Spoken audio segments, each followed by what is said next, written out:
I'm just free now, not to be bound by the law. So what does Paul say? By no means. Of course not. He says it there in verse 1. Again in verse 14, he repeats it when he says, sin shall not be your master because you're not under law but under grace. What then? Shall we sin because we're not under law but under grace? By no means. He gives the same answer twice in the chapter because he knows this is an issue that's going to come up in thinking about this.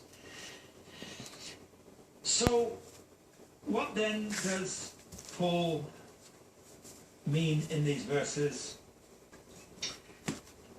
when he says that we're no longer under law but under grace, and that we've died to sin, that sin no longer has power over us? Well, there are two things here that we need to look at to see what does he mean and how does this work out in my day-to-day experience. First of all, there's some things we need to know, and then secondly, there's some things we need to do. Here are the things we need to know. There are two of them. First of all, in verse 3, he says, do you not know? In other words, you need to get hold of this. You need to know this. You need to understand this. Do you not know that all of us who have been baptized into Christ Jesus were baptized into his death? We were buried therefore with him by baptism into death, in order that just as Christ was raised from the dead